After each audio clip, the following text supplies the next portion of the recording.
ফুটন্ত পানিতে ডিম ভেঙে দিয়ে কী যে মজার একটা রেসিপি তৈরি হলো, সেটা না তৈরি করলে কখনোই বুঝতে পারবেন না। দেখতে যেমন সুন্দর, খেতেও মাশাআল্লাহ অনেক বেশি মজাদার আর অনেক বেশি ইউনিক। এইভাবে যদি ডিমের এই ইউনিক রেসিপিটি তৈরি করেন, বাড়ির সবাই অনেক বেশি পছন্দ করবে। তো চলুন রেসিপিটি দেখে নেওয়া যাক। এর জন্য একটা কড়াইতে আমি আগে থেকে পানি ফুটতে দিয়েছিলাম। তার মধ্যে ভেঙে ডিমগুলোকে দিয়ে দিব। খেয়াল রাখবেন ডিমের কুসুমটা যেন ভেঙে না যায়। আর এইখানে আমি হাঁসের ডিম ইউজ করেছি, আপনারা চাইলে মুরগির ডিমটা ইউজ করতে পারেন, তবে হাঁসের ডিমটা দিয়ে এই রেসিপি খেতে কিন্তু বেশি মজা লাগে। ডিমটা ভেঙে দিয়ে 3 থেকে 4 মিনিট কোনো নাড়াচাড়া করা যাবে না। এরপর দেখবেন এরকম ফেনা উঠে আসবে। 3 থেকে 4 মিনিট পর ছাঁকনির সাহায্যে এভাবে ডিমগুলো তুলে নিতে হবে। ডিমগুলোকে সাইডে রেখে দিব। এখন একটা কড়াইতে নিয়েছি পরিমাণ মতো তেল, তার মধ্যে দিব 2টা রসুন আর 3 থেকে 4টা পেঁয়াজ। পেঁয়াজ আর রসুনটাকে বেরেস্তা মতো করে ভেজে নিতে হবে। এই রেসিপিতে রান্নাটা কিন্তু এইভাবেই করতে হবে, এইভাবে করলে এর আসল টেস্টটা পাওয়া যাবে। গোল্ডেন কালার করে ভাজা হয়ে গেলে তুলে নিব তেল থেকে। তেল থেকে উঠিয়ে নিয়েছি, এখন এগুলোকে বেটে নিতে হবে।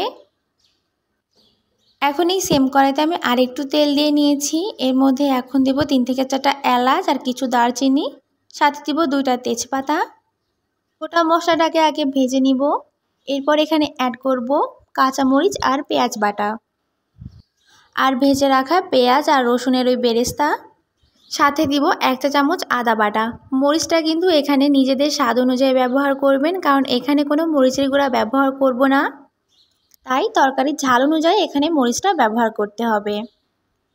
এখন অ্যাড করব পরিমাণ মতো লবণ, 1/2 চা চামচ দিব ধনিয়া গুঁড়া, 1/2 চা চামচ দিব ভাজা জিরা গুঁড়া দিয়ে এখন এই সবগুলো মশলাকে খুব ভালো মতো করে কষিয়ে নিতে হবে। যেহেতু এখানে কাঁচামরিচটা ব্যবহার করেছি, তাই একটু সময় নিয়ে খুব ভালো মতো করে কষিয়ে নিতে হবে। মশলাটা খুব ভালো মতো কষানো হয়ে গেলে এখন এর মধ্যে অ্যাড করব 1 কাপ দুধ। দুধটাকে দিয়ে আগে মশলার সঙ্গে খুব ভালো করে মিশিয়ে নিব। এখন এখানে অ্যাড করব 1/2 কাপ নর্মাল পানি। এখন এই দুধটা খুব ভালো মতো উতলে যাওয়া পর্যন্ত নেড়েচেড়ে মিশিয়ে নিতে হবে। যখন এইভাবে একটা বলক চলে আসবে, তখন সেদ্ধ করে রাখা ডিমগুলো এর মধ্যে দিয়ে দিব। দিয়ে কিন্তু খুব বেশি নাড়াচাড়া করা যাবে না, তাহলে কিন্তু ডিমগুলো ভেঙে যাবে। নাড়াচাড়া করে ডিমগুলোকে এখন ঢাকা দিয়ে রান্না করে নিব। একবার ঢাকনা দিয়ে রেখেছিলাম, এরপর উঠিয়ে আবার নাড়াচাড়া দিয়ে নিব।